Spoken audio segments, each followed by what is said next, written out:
하고 서로 인사하십시다. 예, 반갑습니다. 예, 우리 어린이들도 노래 정말 찬양 잘해 주셨어요. 고맙습니다. 예, 오늘 저는 여러분들과 같이 부활의 아침이라 하는 제목으로 은혜를 나누겠습니다. 주일 새벽에 무덤을 찾아가는 여인들에 대한 이야기입니다. 지난 주간에 보면은 목요일 날 예수님께서 성찬식을 하셨거든요. 그리고 겟세마네 동산으로 가셔서 3시간을 기도하실 때에 제자들은 다 잠을 잤습니다. 그런데 유대 병사들이 예수님을 잡으러 왔고 예수님은 그들에게 붙들려서 밤새도록 고문을 당하시고 그리고 사형 언도를 받으신 다음에 아침 9시에 사형 집행이 떨어져서 9시에 십자가에 매달리셨다가 오후 3시에 운명하셨습니다. 그 예수님을 따르던 여인들, 막달라 마리아, 마리아, 예수님의 어머니 아닙니다. 이들은 예수님의 십자가 밑에서 예수님이 죽어가는 그 모습을 다 보고 있었어요. 하늘이 무너지는 거하고 가슴이 다 녹아버렸습니다. 그리고 그들은 거의 먹지도 못하고 잠도 못 잤을 거예요. 어떻게 예수님이 그렇게 비참하게 죽을 수가 있나.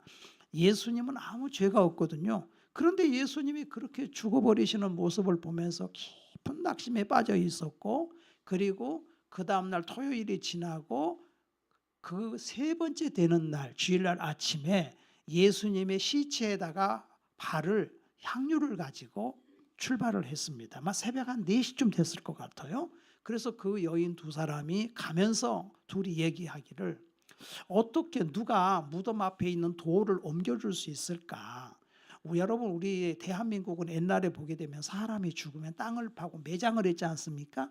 이스라엘 나라는 그렇게 하지 않고 굴을 팠어요. 그래가지고 굴 속에다가 시신을 넣어놓습니다.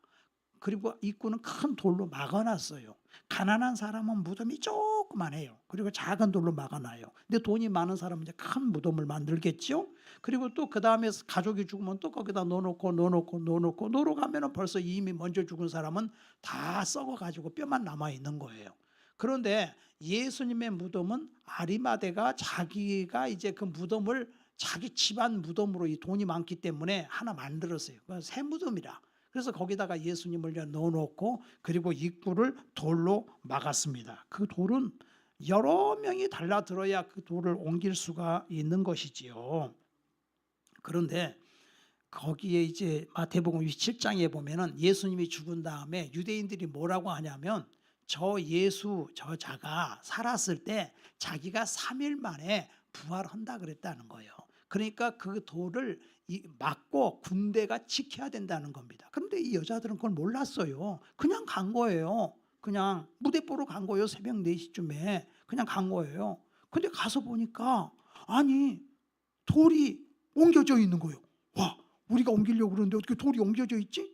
그리고 이렇게 보니까 안에는 아무것도 없는 것 같아서 깜짝 놀래가지고 이 사람 둘이 그냥 막 달려가는 거예요. 어디로 가냐면 베드로한테 가가지고 막 대문을 노크를 했어요. 베드로 선생님, 베드로 선생님, 큰일 났어요. 예수님의 무덤에 갔는데요, 무덤에 돌이 옮겨지고요, 아무래도 시체가 없어진 것 같아요. 이거 어떻게 막 그러는 거야. 그러니까 베드로하고 요한이 자다가 깨가지고서 그래 달려가는, 둘이 막 무덤으로 달려가는 거예요. 그런데 요한이가 나이가 어리니까 훨씬 빨라요. 베드로는 뒤따라가서 보니까 요한은 먼저 달려갔지만 밖에서 쳐다만 보고 있고 베드로는 가자마자 안으로 쑥 들어가는 거예요. 들어가 보니까 시체를 쌌던 그 옷은 한쪽으로, 천은 한쪽으로 개겨져 있고 아무것도 없는 거예요. 이게 어찌 된 거야? 없잖아. 어떻게 된 거야? 누가 시체를 훔쳐간 거야? 그리고 베드로도 요한도 한참 찾다가 그냥 돌아왔어요. 자, 그런데 여기서 우리가 알 수 있는 거는 그 여인들도 그러고 그 다음에 거기에 있는 제자들도 그러고 예수님이 부활한다라고 분명히 얘기했거든요. 했는데 안 믿은 거야. 아니 어떻게 사람이 살아나? 어림도 없지. 아니 그리고 예수님이 잠깐 기절했다가 일어난 게 아닙니다. 예수님은 먼저 채찍으로 너무너무 많이 맞아가지고 이미 그 채찍으로 맞은 것 가지고도 죽을 수가 있어요. 근데 거기다가 십자가에 매달렸는데 원래 6시간 만에는 안 죽거든요. 더 긴 시간까지 가는데 너무 많이 맞았기 때문에 예수님이 6시간 만에 죽은 거예요. 그리고 예수님은 양 손에 또 다리에 못이 박혔죠. 그리고 마지막에 옆구리를 창으로 탁 찔러갖고 심장이 터져서 물과 피를 다 쏟아버린 거예요. 그럼 예수님 완전히 피가 빠진 거예요. 그래가지고서 예수님을 무덤에다가 장사 지냈는데, 지금 이 유태인들은 말하기를 예수가 3일 만에 부활한다고 했으니, 살아난다고 했는데, 하여튼 우리가 지켜야 된다. 부활할 일도 없지만 3일 동안은 지켜야 된다. 왜냐? 제자들이 와가지고 그 시체 훔쳐갈 수도 있다. 그러니까 그걸 지키자. 그래서 그들이 군대를 동원해 가지고서 지키고 있는데 한밤중에 갑자기 이상한 일이 벌어진 거예요. 그 횃불을 들고 있는데 무덤 안에, 저 안에 지금 송장이 있는데 돌이 움직이는 거야. 와! 돌이 움직이니까 사람이, 죽은 사람이 저 안에 있는데 얼마나 무섭겠어요. 여러분들. 그래가지고, 근데 사실은 천사가 내려왔는데 그 모습이 번개 같다고 그랬어요. 근데 이거 지키던, 수직하던 군인들이 다 뒤로 나가 떨어져서 죽은 사람 같이 됐다. 너무 두려운 겁니다. 그래가지고서 다 도망을 친 겁니다. 근데 천사가 그 돌문을 열어놓고, 그리고 그 안에 예수님이 부활하신 거예요. 예수님이 부활해가지고, 예수님 부활하시니까 없는 거죠. 그러니까 이 제자들은, 베드로하고 요한은 돌아갔는데 마리아는 거기서 울고 서 있는 거예요. 누가 예수님의 시체를 훔쳐갔나? 마지막 내가 향유라도 시체에다가 발라드리고 싶은데. 그러니까 베드로도 예수님이 부활한다는 거는 생각을 못하고, 이 마리아도 예수님이 부활한다는 거는 생각을 못한 거예요. 그래 옆에 누가 마리아야 하고 부르는데 깜짝 놀래가지고 동산지기인 줄 알고, 누구십니까? 아니 당신이 훔쳐갔어요? 범인이에요? 아니 훔쳐갔으면 예수님의 시신 주세요. 그랬더니 다시 마리아야 하고 보니까 예수님인 거예요. 예수님이 부활하신 거예요. 와, 세상에 이런 일이 있어요. 여러분요, 인류 역사에 사람이 다시 산다, 인간의 문제 중에 얼마나 죽음이 무서웠으면 어떤 재벌은 의사에게 그랬대요. 죽기 전에 6개월만 더 살게 해주세요. 내가 재산의 절반을 드릴 테니까 6개월만 살게 해주세요. 그랬다는 거 아닙니까? 죽는 게 인생의 가장 큰 문제예요. 여러분, 이 세상의 종교나 철학은 뭡니까? 인생의 문제를 해결해 주겠다고 하는 게 이 세상 종교와 철학인데, 특별히 제일 무서운 게 뭐냐면 죽음이요. 그러니까 죽음의 문제를 해결해 주고 싶은데 안타까운 거는 석가도 죽었지요. 마호메도 죽었지요. 공자도 죽었지요. 소크라테스도 죽었지요. 인류 역사의 왕들도, 황제도, 정치인도, 장군도 다 죽어서 무덤이 있는 거예요. 그러니까 석가에게 제자들이, 부처님 죽은 다음에는 어떻게 됩니까? 부처님, 얘들아 난 몰라. 너희들하고 나는 영영 이별이야. 내가 이제 나이가 이렇게 80이 넘었는데 이별이야. 난 죽은 다음에 세계를 몰라. 그래 공자님한테 가서, 공자님, 아니 제자들이, 아니 죽은 다음에 어떤 일이 생깁니까? 그랬더니, 얘들아 내가 사는 것도 다 모르는데 죽은 다음에 세계를 어떻게 알겠냐? 모르는 거예요. 죽은 다음에 세계를 모르는 거예요. 다 몰라. 응? 그런데 이 유대인들이 지금 예수님이 부활한다 그랬으니까 지킨 거야. 지켰는데 예수님이 그냥 부활해 버리신 거 아닙니까? 그런데 오늘날까지도 많은 사람들이 그런 생각을 합니다. 예수님이 부활했다 그러니까 뭐라고 하느냐? 아이고 뭔 부활을 해. 부활한 게 아니야. 그거 어떻게 된 거야? 여러 가지 이유를 댑니다. 예수님이 십자가에 죽은 게 아니고 착각을 해갖고 다른 사람을 십자가에 매달아 버렸다는 겁니다. 근데 예수님이 빌라도 앞에서 재판받았지요. 가야바 뜰에서 재판받았지요. 수천 명이 바라보고 있었지요. 그리고 예수님이 십자가에 매달려서 거기서 7마디 말씀을 하셨는데 어떻게 다른 사람이 매달려 죽겠습니까? 응? 또 어떤 사람은 예수님이 죽었다 기절했다가 깨났대요. 여러분, 기절했다가 깨났다는 게 양손과 양발에 대못을 받고 옆구리를 창을 찔러가지고서 물과 피를 다 쏟았는데 어떻게 그 사람이 깨납니까? 또 사람을 갖다가, 죽은 시신을 갖다가 유향을 발라가지고서 모략을 발라가지고 천으로 털털털털털털 말아가지고서 머리부터 발까지 다 그냥 묶어가지고 그래가지고서 그걸 장사를 지내는데 산 사람도 숨 막혀 죽겠네. 산 사람도. 그런데 거기다가 그게 살아났대. 어이구, 그 자체가 능력자네. 또 어떤 경우는요, 제자들이 훔쳐갔대요. 그렇게 얘기를 합니다. 여러분, 제자들이 훔쳐갔으면 베드로부터 시작해갖고 수제자라고 하는 사람이 제자들이 다 도망을 쳤는데, 예수님 살아있을 때도 다 목숨을 부지하게 도망쳤는데, 그들이 뭘 바라보고서 병사들이 지키고 있는데 와가지고 병사들하고 다 싸워가지고서 물리치고 그 시체를 갖다가 훔쳐갑니까? 있을 수 없는 일이에요. 그리고 네 번째는 이런 얘기합니다. 환상이 보였대. 예수가 죽은 사람이 환상으로 보였는데 그것을 보고 예수가 부활했다라고 지금 말한다는 겁니다. 오늘도 그러고 얘기하고 있어요.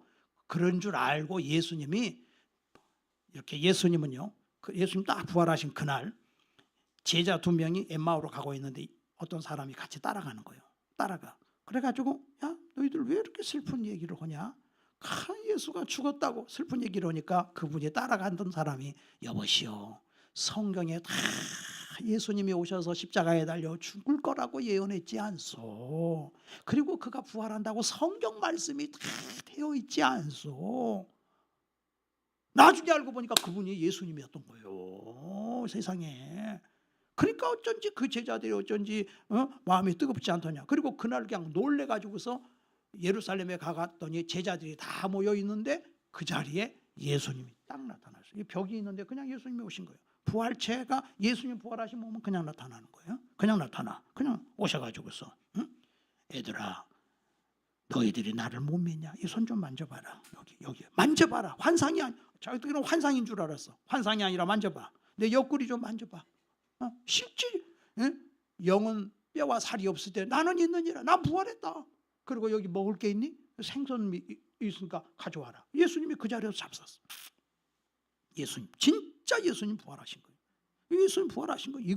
이걸 지금 말씀하고 있는 거예요. 예수님은 뭐라 그러냐? 여러분, 인생에 문제가 많지만은 나는 부활이요 생명이다. 예수님은 나는 선한 목자다. 나는 부활이요 생명이다. 나는 길, 진리, 생명이다. 나는 부활이요 생명이, 나를 믿는 자는 죽어도 살겠고 무릇 살아서 나를 믿는 자는 영원히 죽지 아니하리라. 이걸 예수님은 그렇게 말씀하셨어요. 여러분요, 믿을 사람은 믿지만 안 믿을 사람은 증거가 있어도 안 믿기로 작정하면 안 믿습니다. 그게 참 신기한 일이에요. 증거가 있어도 안 믿어요. 그러니까 이게 마음이 열려야 돼. 복 있는 사람은 뭐냐? 마음이 완악하지 않는 사람이에요. 마음이 열려야 돼. 마음이 열려. 사람이, 하나님이 우리 인간을 저주하는 거는 뭐가 저주냐? 가난이나 질병이나 전쟁이 저주가 아니라 하나님의 말씀이 안 믿어지는 완악한 마음이 저주예요. 그게 저주야. 하나님이 안 믿어지는 게 저주야. 무엇이 축복이냐? 하나님이 믿어지는 게 축복이고 하나님이 내 길을 인도하시는 게 축복이란 말이에요. 그러면 이 베드로는 사실은 예수님을 배신했잖아요. 엊그저께 예수님 배신해서 예수님 십자가 사형 받을 때 막 자기는 막 배신했잖아요. 도망갔잖아. 그런데 하나님은 그래도 이 베드로를 사랑하셔서 마리아가 뛰어가서 베드로부터 찾잖아요. 그리고 베드로가 그 말을 듣는 순간 달려가 가지고서 예수님 어디 계신가 하고 찾지 않습니까? 참 우리 예수님이 좋은 게요, 죄를 짓고 불의하고 추악하여 버림을 받아 마땅할 죄인이지만은요, 예수님은 다시 찾아오시는 예수님이에요. 여러분들에게 찾아오셨잖아요. 얼마나 우리 인간은 연약합니까? 베드로가 얼마나 연약합니까? 근데 베드로가 언제 예수님을 만났습니까? 누가복음 5장에 보니까 게네사렛 호숫가에서 베드로가 고기를 잡는데 밤새도록 한 마리도 안 잡히는 거예요. 그런데 그날 예수님께서 이렇게 오시니까 사람들이, 수천 명의 사람들이 예수님을 따라오는 거예요. 그러니까 바닷가에 오니까 예수님이 베드로에게, 야, 그 배 좀 빌려주라. 예수님이 올라가서 거기서 말씀을 전하는데 베드로는 거기 닷을 잡고 예수님 말씀을 바로 밑에서 다 들었죠. 다 말씀을 전하신 다음에 예수님께서 말을 하는 거예요. 고기 잡은 게 있냐? 한 마리도 못 잡았습니다. 그래, 깊은 곳에다가 그물을 내려 고기를 잡아라. 그래, 베드로가 그물을 던졌더니 아이고, 그물이 찢어져 버려. 찢어져. 얼마나 많이 잡히는지 고기가, 그물이 찢어져. 그래가지고서 그걸 이렇게 끌어올리는데 그 배로 다 못 차니까 동무배를 오라 그래가지고 2배에 가득 차게 됐어요. 너무 많이 잡은 거예요. 예수님 말씀 한마디에 고기가 그렇게 많이 잡힌 거예요. 그러면 보통 사람 같으면 어떻게 돼요? 야, 예수 믿었더니 부자 됐다, 너무 잘 됐다, 이런 일이 어디 있어? 예수님, 아니 내일도 오실래요? 제가 2배 잡아가지고 1배는 예수님께 헌금 드릴게. 내일도 오세요. 매일 오세요. 그냥 고기가 이렇게 많이 잡히는 법이 어디 있어요? 밤새도록 한 마리도 못 잡았는데 이렇게 고기가 많이 잡혀요? 내일도 오세요. 이렇게 말할 수 있잖아요. 그리고 팔아가지고 빨리 그냥 아파트도 사고 막 뭐 사야 되잖아. 지금 막 돈 벌었으니까. 그리고 부자 됐다고 그냥 친구들 데려다가 한턱 내고 말이요. 이렇게 좀 할 텐데 베드로는 그게 아니에요. 베드로는 어렸을 때부터 갈릴리 호수에서 고기를 잡은 사람이요. 고기가 그렇게 많이 잡힌 거는 역사에 처음 있는 일이에요. 사람이 아니에요. 이거는 사람이 하는 게 아니라는 걸 딱 한 거예요. 그래서 예수님 앞에 무릎을 꿇고 예수님, 저를 떠나소서. 저는 죄인이로소이다. 내가 죄인입니다. 왜? 이거는 사람이 한 게 아니라는 거예요. 사람이 한 게 아니라는 거예요. 하나님이 하신 거라는 거예요. 자기는 죄인이라는 거예요. 이건 자연 법칙에서는 있을 수 없는 거예요.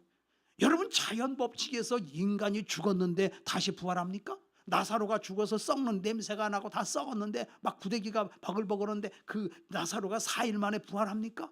이건 사람이 하는 게 아니고 이건 하나님이에요. 하나님. 여러분, 예수님은 하나님이라고 하는 것이 계속 성경을 얘기하는, 구약의 모든 말씀은 예수가 이 땅에 오신다. 그리고 예수님이 이 땅에 오셨어요. 동정녀에서 몸에서 탄생하셨어요. 예수님이 하나님이요. 여러분, 석가모니가 감기 환자라도 한 사람 고친 일이 있습니까? 없잖아요. 보세요. 이 세상의 장군들, 황제들 다 죽었어. 유명한 종교를 만든 그런 자들 보세요. 요새 뭐 가짜 이단들이 많아. 문선명이 죽어가지고 부활했습니까? 저 가평에 그대로 있는 거예요. 하나님의 교회라는 그 교회도 보지만 그 자기가 하나님이 86년도에 죽어버렸죠. 지금도 그러고 있고, 또 자기가 또 여자 하나님이라고 하는 그 사람도 맨 아파갖고 병원에 다니고, 이만희도 병원에 다니고, 이 세상에 전부, 그러니까 그게 거짓말이요. 다 죽어. 그건 진짜가 아니요. 죽음은 진짜가 아니요. 다 가짜요. 예수님께서는 그가 하나님의 아들인 증거를 보여주시는데, 예수님은 바다를 명령해서 파도를 잠잠케 하시지요. 죽은 자를 막 살려버리지요. 예수님이 보리떡 5개 물고기 2마리로 2만 명을 먹이시지요. 예수님이 행하신 그 이적을 이 땅에다가 기록할 것 같으면 이 세상에 두기에 부족할까 하느라 그런 어마어마한 이적을 행하신 분이 예수님이시다고요. 예수님, 그게 역사적인 사실이에요. 성경에 여러분들 성경 읽어보지만 다 그게 역사적인 사실 아닙니까? 그리고 예수님이 더 놀라운 것은, 그런데도 불구하고 그 유대인들이 예수님에게 와서 이적을 보여주세요, 표적을 보여주세요. 그럼 믿겠습니다. 야, 오늘 지금 죽은 자가 살아나고 오늘 병든 자가 낫고 오늘 역사가 일어나는데 무슨 표적이냐? 내가 표적 보여주마. 진짜 표적을, 이거 마지막이다. 요나의 표적을 보여주마.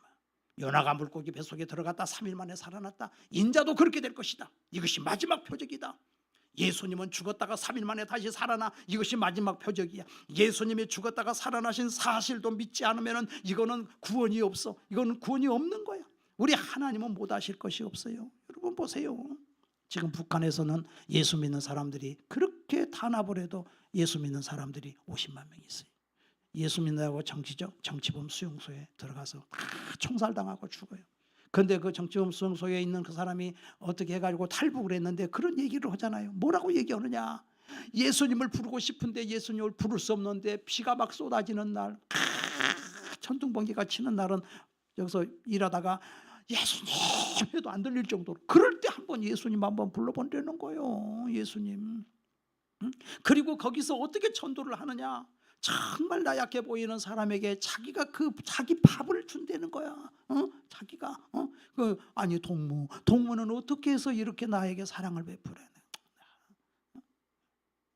내가 알려줄게. 그래가지고 재래식 화장실에 막 똥냄새 나는데 데리고 들어가서, 이 세상은 우리는 영혼이 있어. 죽으면 끝이 아니야. 천지 만물은 하나님 만드셨어. 하나님이 그 아들 예수님을 보내주셨어. 그 예수님이 너의 죄를 용서하셨어.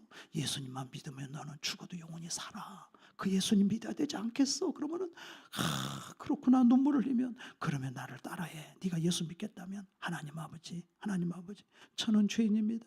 내 죄를 용서해 주세요. 예수님 내 안에 들어오세요. 나의 왕이 되주세요. 나의 주인이 되주세요. 예수님의 이름으로 기도합니다. 그렇게 시키고 넌 지금 하나님 자녀 됐어. 이제부터 예수님을 계속해서 부르고 예수님께 기도해. 그렇게 해서 그 사람이 예수를 믿고 나니까 그때부터 이 사람이 막 기쁨이 충만하고 은혜가 충만하고 성경도 모르는데도 막 성령님이 임하시는 거야. 그래서 이 사람이 또 다른 사람을 전도를 해. 또 이게 복음이야. 이런 역사가 일어나는 거예요. 여러분 우리 하나님이 못하실 게 뭐가 있겠습니까? 그러니까 예수님은요 이 베드로가 그 모습을 보고 내가 죄인이 나를 떠나소서 고기를 많이 잡았을 때 나를 떠나소서 나는 죄인입니다. 그때 그 모습을 보면서 예수님께서 그 베드로에게 나를 따라오너라. 넌 내 제자가 되라. 그래서 베드로가 배와 그물을 버려두고 예수님을 따랐잖아요. 근데 베드로도 인간이라 연약했기 때문에 또 배신도 했지만은 오늘 보면 예수님 또 찾아오시고 또 예수님 고기 잡고 있는 다시 예수님 부활한 후에 또 고기 잡고 있는 베드로에게 또 찾아오시고 예수님은 부활하셔서 40일 동안 이 땅에 계셨어요. 그래 찾아오신 거예요. 계속 지금도 예수님은 승천하셨지만 성령으로 지금 우리 가운데 오셔서 이제 찾아오신 거예요. 그러니까 이게 믿어지는 거예요. 여러분 왜 사람이 안 믿어지는지 아세요? 예수님이 왜 안 믿어져? 고린도후서 4장 4절에 세상 신이 사람을 혼미하게 해서 영광의 주님을 보지 못하게 한다고 그랬어요. 세상 신이 마귀가 사람 혼미하게 만들어. 굉장히 똑똑하고 많이 배우고 잘나고 그런 것 같지만은 혼미해. 그러니까 예수님을 모르는 거예요. 다 죽잖아. 어디서 와서 왜 삶의 어디로 가는지 인간은 모르잖아. 다 죽잖아. 한 줌에 거꾸로 가잖아. 나는 1년이면 수없이 많은 사람을 장례를 치르잖아. 멀쩡한 사람 죽어가지고 한 줌에게 채로 가는 그 모습을 보면서 정말 인간은 이렇게 허망하구나. 그런데 우리 하나님께서는 여러분 우리 예수 믿는 사람은요 영혼과 육신으로 돼 있어요.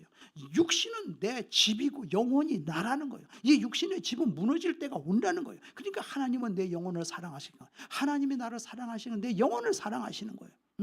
여러분 예수님이 십자가에 달려 마지막 죽으실 때에 마지막 7마디 중에 마지막 말이 뭐냐면 다 이루었도다. 다 이루었다 하고 운명하셨다 그래. 다 이루었다는 건 뭘 다 이루었어? 아직도 이 세상에 병든 사람 많고 아직도 가난한 사람 많고 아직도 로마 식민지 지배하에 있고 어려운 사람 많은데 뭘 다 이루었다는 거예요?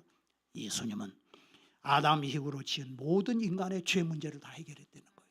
예수만 믿으면 모든 죄 용서받고 예수 앞에 나오면 모든 죄 사하고 모든 죄를 사하고 다 하나님 자녀를 삼아주신다. 하나님이 여러분 인생길을 인도하고 계신단 말이에요. 제가 지난주에 최고조 그 가나 대사, 우리나라에 있는 가나 대사 얘기했잖아요. 이 가나 대사가 13살에 예수님을 은혜를 받은 거예요. 눈물을 흘리면서. 근데 아버지가 너무너무 정말 선교사인데 가나로 선교사로 갔는데 원래요 케냐나 이런 나라, 가나나 이런 나라요 그 원주민들하고 같이 못 삽니다. 같이 병 걸려 죽는데요. 그 손으로 이렇게 해서 먹잖아요. 이렇게 손으로. 너무너무 가난해. 아버지가 선교사인데 가난한 거기를 간 거야. 거기 가가지고서 다른 사람들은 국제학교 다니는데 얘는 국제학교를 못 다녀. 그러니까 일반 학교를 다니는데 걔네들하고 같이 있는데 그러니까 그냥 거기서 같이 사는 거야. 그냥 같이. 이 선교사가. 근데 이 아들이 놀랍게 하나님이 역사를 하는 거야. 이 아들한테. 저는 그래요. 요셉이를 하나님이 애굽에 보낼 때 요셉이가 주인공이에요. 다니엘을 바벨론에 보내면 바벨론의 주인공이 바로 이 다니엘이요. 여러분 지금 우리 어린이들이 이렇게 왔지만은 여러분이 이 땅의 주인공이요. 하나님 그렇게 쓸 거예요. 요셉을 주인공으로 다니엘을 주인공으로 쓰신 하나님께서 여러분을 쓰신 이 최고조 이 학생이 딱 가니까 하나님이 다 예배해놨어. 다 예배해놓은 거예요. 어디서 탁구 소리가 들려서 갔더니 세상에 탁구 치고 있더래요. 탁구 시합하고 있더래. 근데 자기가 한국에서 탁구를 잘 쳤다는 거야. 근데 왜 그날 탁구를 치냐고. 너도 쳐볼래 그래서 치니까 다 이겨버린 거예요. 아무리 탁구를 잘 쳐도 거기서 왜 하필 거기서 축구도 아니고 탁구를 하냐고. 그러니까 이렇게 탁구를 잘하냐. 그날 이 스타가 돼버렸어. 스타가. 한국에서 온 학생이 스타가 돼.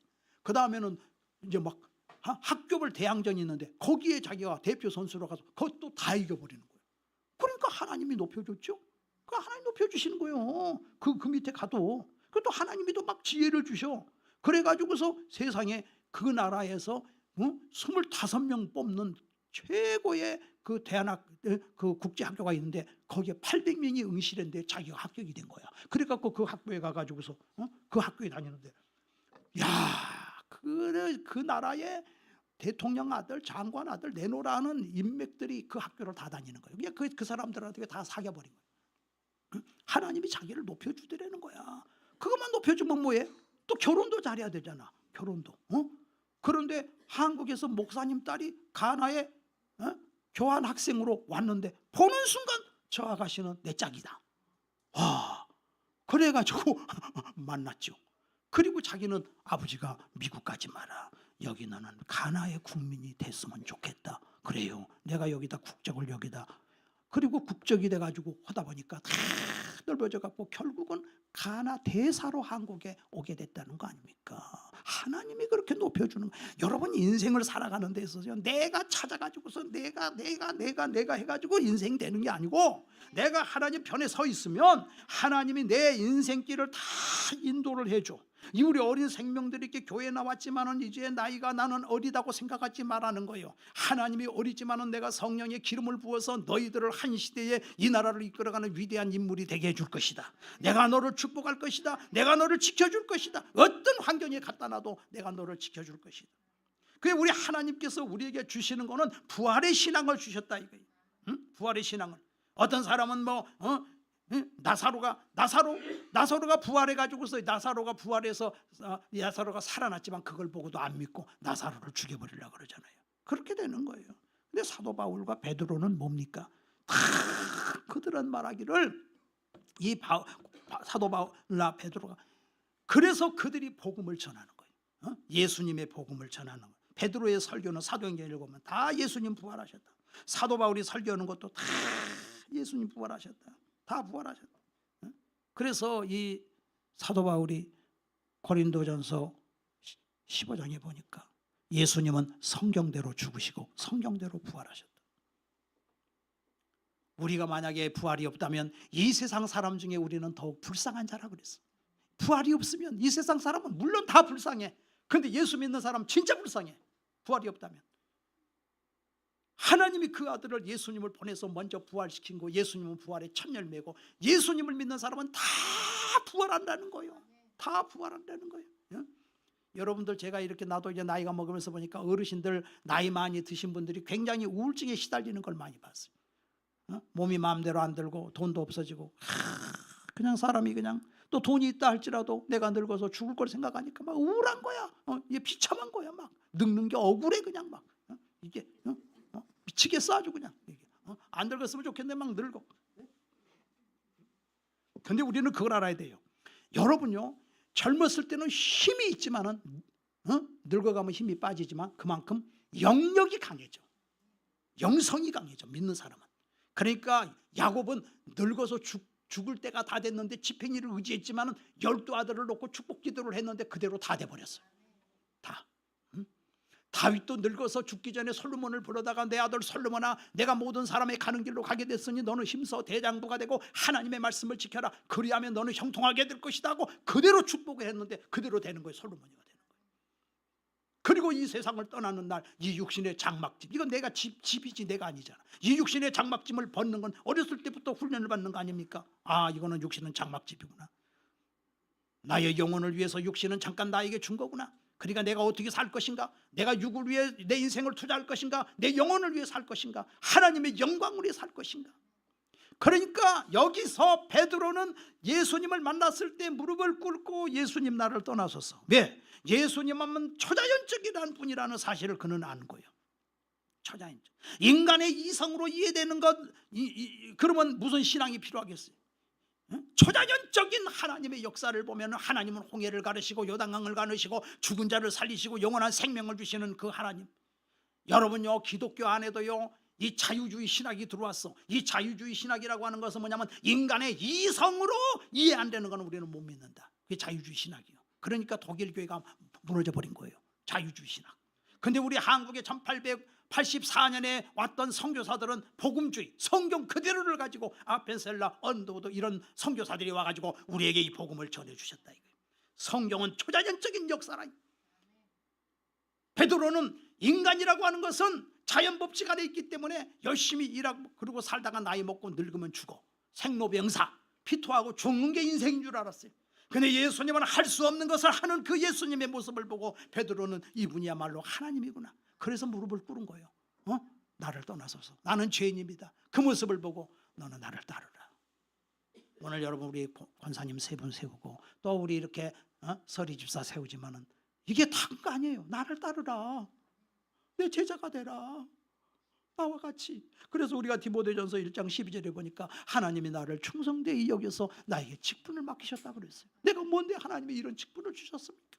이 세상에 그 무엇보다도 하나님의 이 놀라운 역사를 우리에게 주시는 하나님. 예수님은 죽으시고 예수님이 죽으실 뿐만 아니라 예수님을 믿는 자는 같이 부활합니다. 그러니까 우리는 죽어도 감사합니다.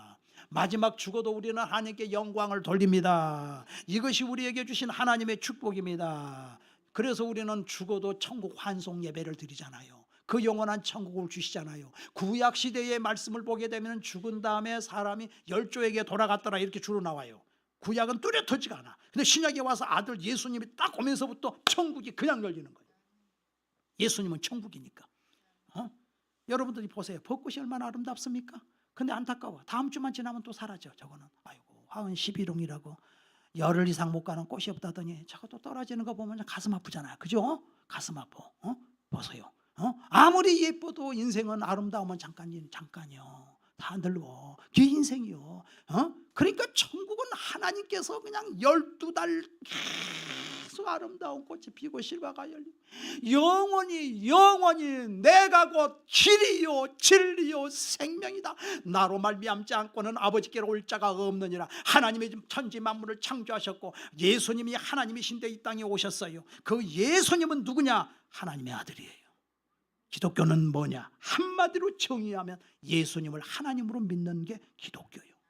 할렐루야. 근데 여러분들 마귀는 이거 못 믿게 하려고 그러는 거예요.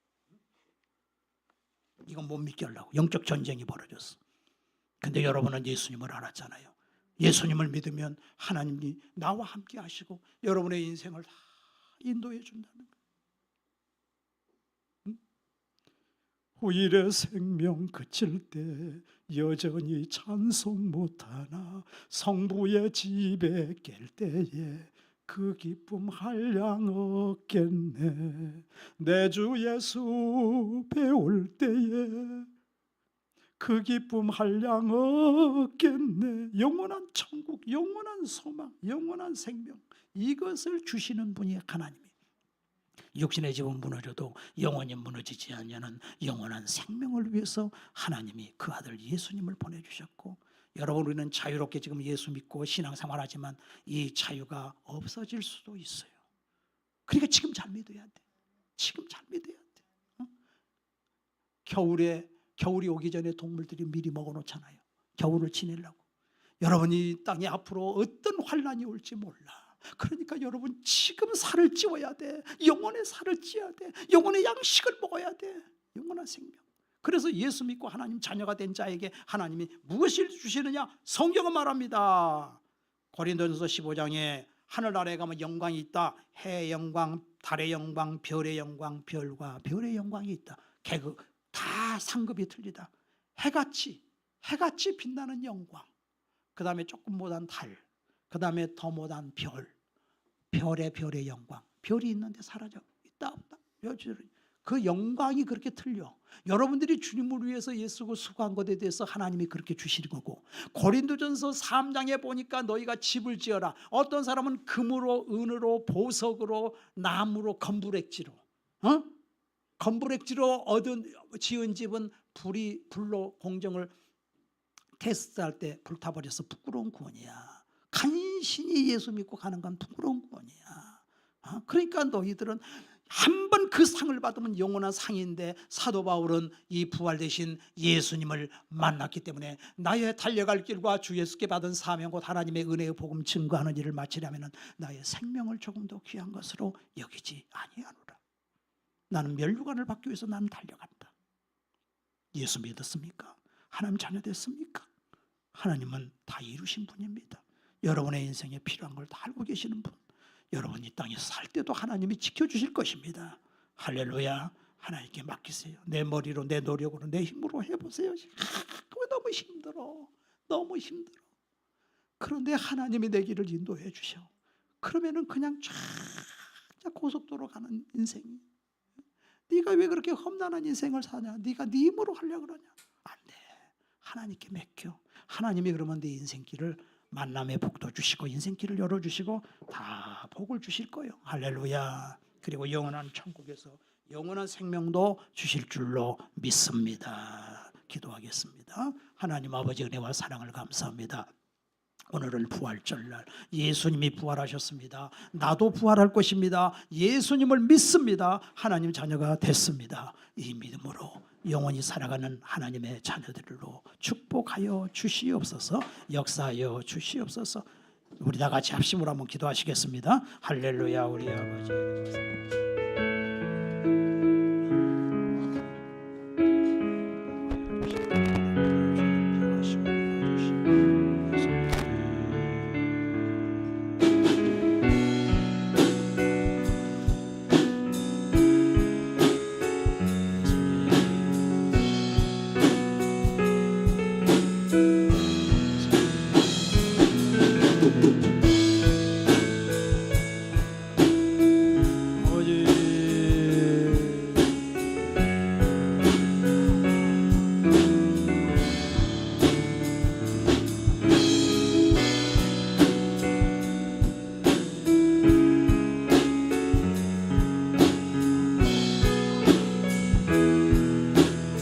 찬송가 229장 하시겠습니다. 찬송가 229장 하겠습니다.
기도하겠습니다. 진실로 진실로 너희에게 이르노니 믿는 자는 영생을 가졌나니 내가 곧 생명의 떡이니라. 너희 조상들은 광야에서 만나를 먹어서도 죽었거니와 이는 하늘에서 내려오는 떡이니 사람으로 하여금 먹고 죽지 아니하게 하려는 것이라. 나는 하늘에서 내려온 살아있는 떡이니 사람이 이 떡을 먹으면 영생하리라. 내가 줄 떡은 곧 세상의 생명을 위한 내 살이니라. 예수님, 나를 위하여 죽으시고 나를 부활하신 예수님께서 성찬을 떼라고 하셨기에 우리가 예수님 그 살을 먹고 그 피를 마십니다. 우리를 받아 주시옵소서. 예수님의 이름으로 기도하옵나이다. 아멘.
중심을 한번 기도합시다. 하나님 아버지 감사합니다. 저희를 사랑해 주시니 감사합니다.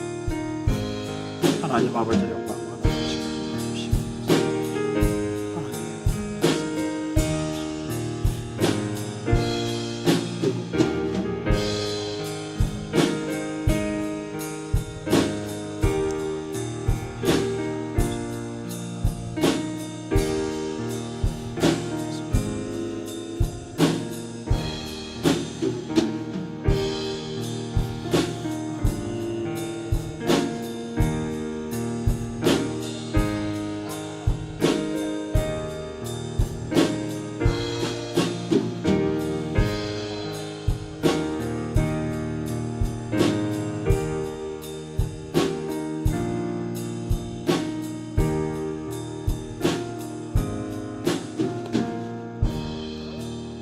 아멘.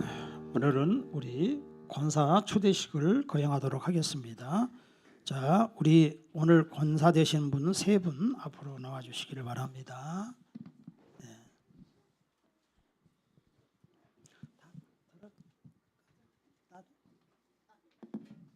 그래, 여기 있어요. 네, 그래, 그대로 있다가 또 한 곡 또 부르게요. 네. 오늘 우리 어린이들이 스타가 됐습니다. 자, 3분 나오세요.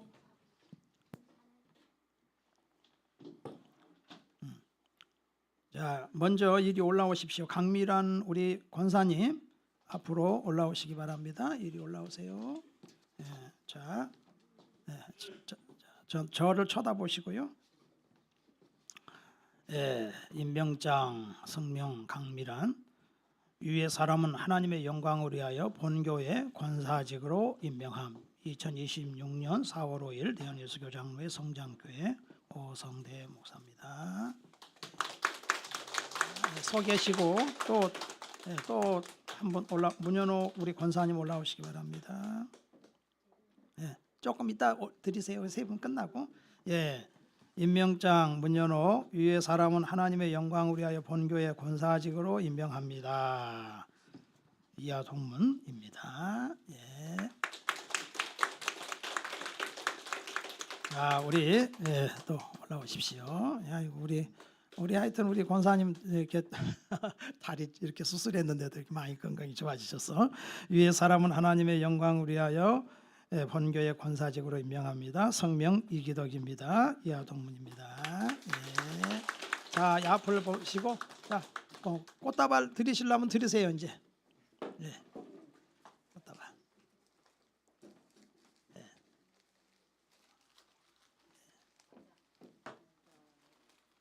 네. 아, 예, 받으시고 내려가시지는 마시고. 예. 어이구. 아유, 감사합니다. 자, 우리 권사님들 한 계단만 내려가실래요? 한 계단만 내려가시고. 딱 서 계시고 사진 한번 찍어주세요. 요 라이트들 좀 켜주세요. 전도사님.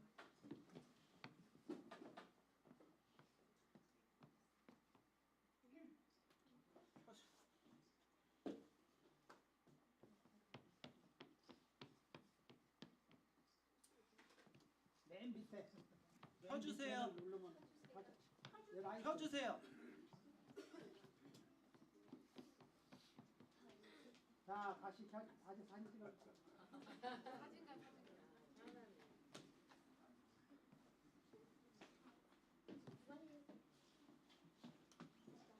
예, 감사합니다. 들어가시고요. 우리 또 이채경 집사님, 예, 우리 또 서리 집사로 또 세웠습니다. 올라오세요. 예. 멀리서 이렇게 동탄에서 여기까지 항상 이 성명 이채경 위의 사람은 하나님의 영광을 위하여 본교회 서리 집사직으로 임명합니다. 이하 동문입니다. 예, 할렐루야. 예, 아이고 감사합니다. 예. 여기도 사진 한번 찍어.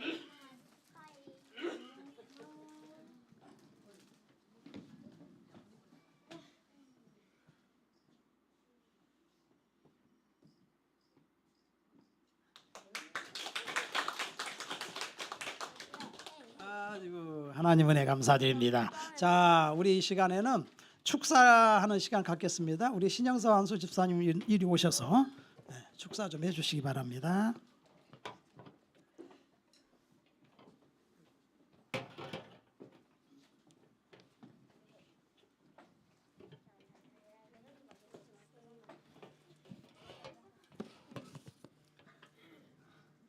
이렇게 기쁘고 뜻깊은 날에 저희 이 자리에서 축하와 그 다음에 고조의 말씀을 드리는 시간을 허락해 주신 하나님께 감사드립니다.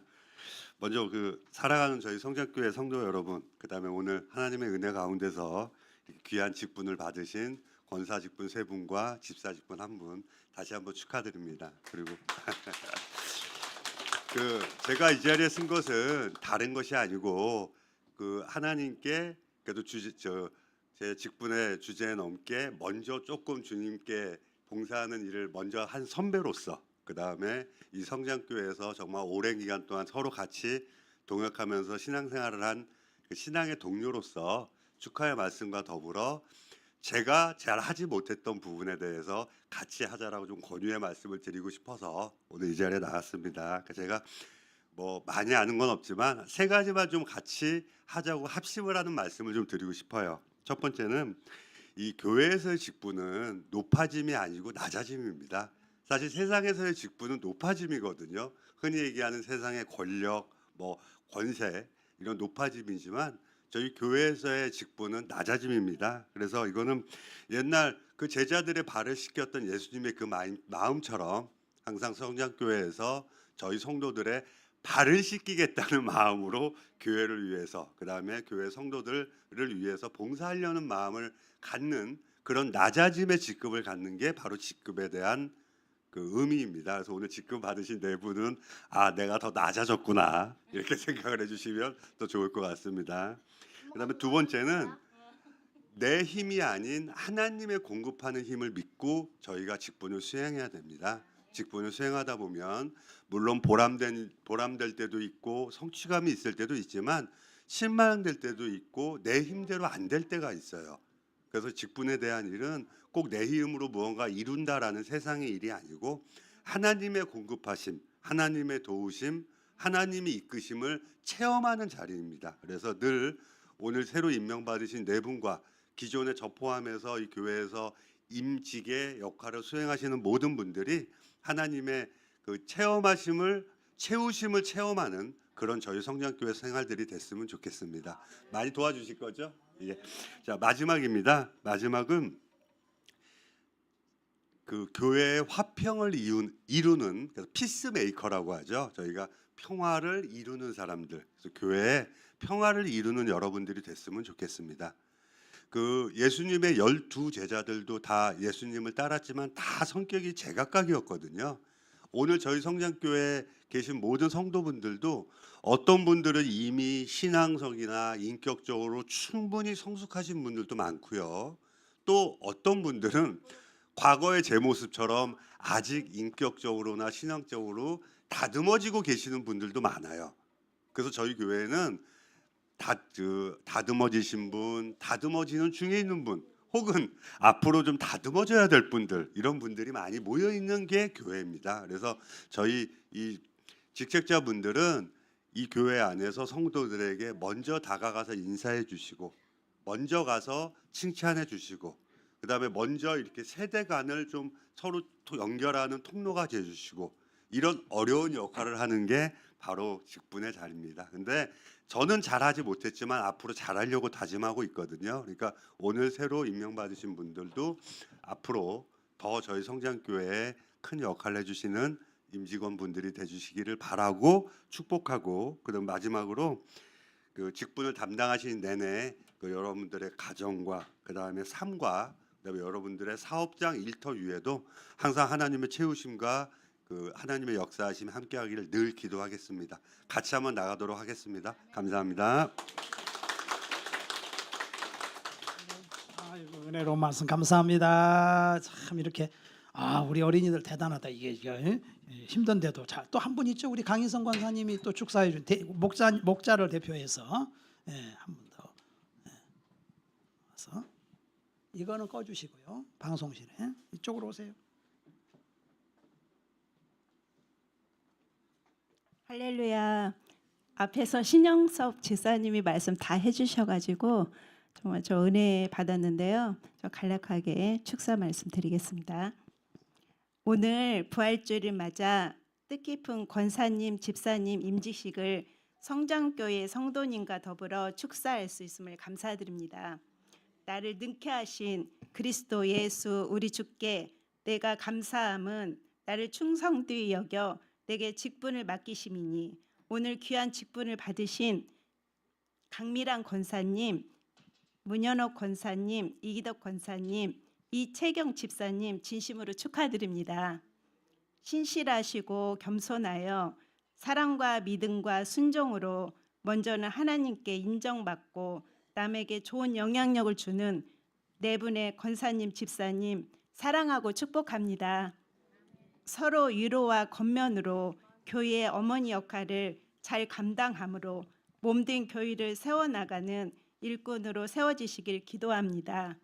성장교회 듬직한 일꾼으로 부르심을 받아 주님을 위한 더욱 큰 축복의 통로로 크게 쓰임받기를 원합니다. 가정에서, 사회에서 어느 곳이든 권사님, 집사님들이 계신 곳에 주님의 큰 성과 드러나게 하옵소서. 가시는 곳마다 성령의 열매가 주렁주렁 열려지고 든든히 세워지시길 바랍니다.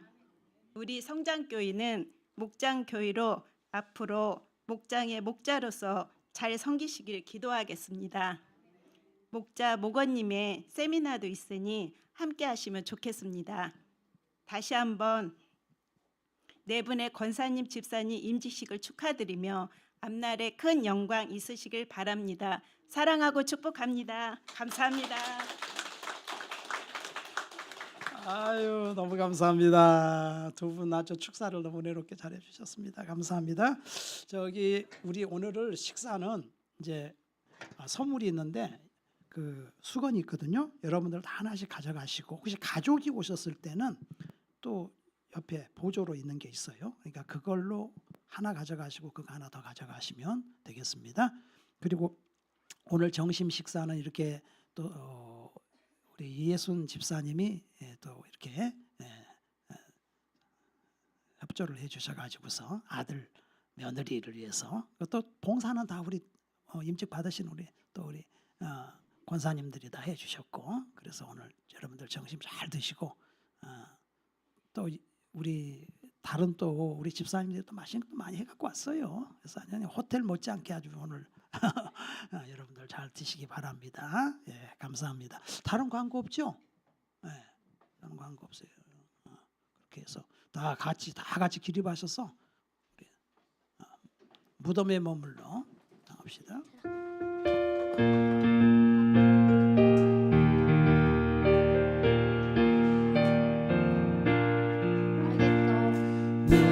무덤에 머물러 예수의 구주 새벽 기다렸네 예수의 주 원수를 다 이기고 무덤에서 살아나셨네 어두움을 이기시고 나와서 성도 함께 길이 다스리시네 사셨네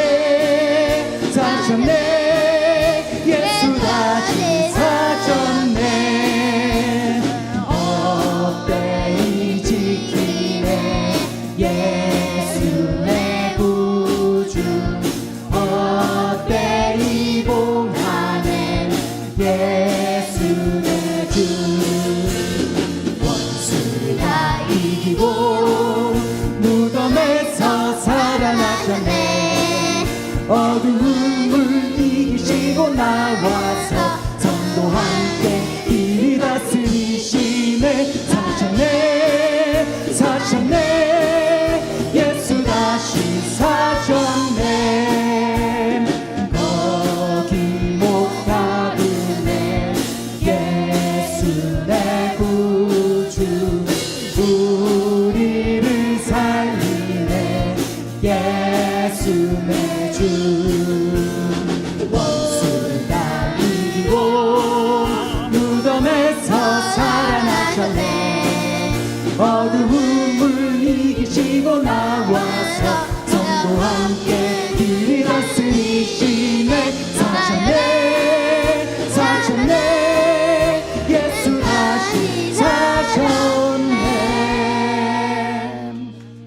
아멘. 저기 우리 목자님들은 자기 목은 혹시 이렇게 빠지신 분들 있으면은 미리 좀 챙겨, 예를 들어서 강경수 권사님 거라든지 이런 식으로 좀 수건 먼저 챙겨 놓으시고 하시기 바랍니다. 기도합시다. 이제는 우리 주 예수 그리스도의 은혜와 하나님 아버지의 지극하신 사랑과 성령의 교통하심이 오늘 거룩한 예배를 드린 모든 성도들의 가정 개인 심령 위에 이제로부터 영원토록 함께 있을지어다. 아멘.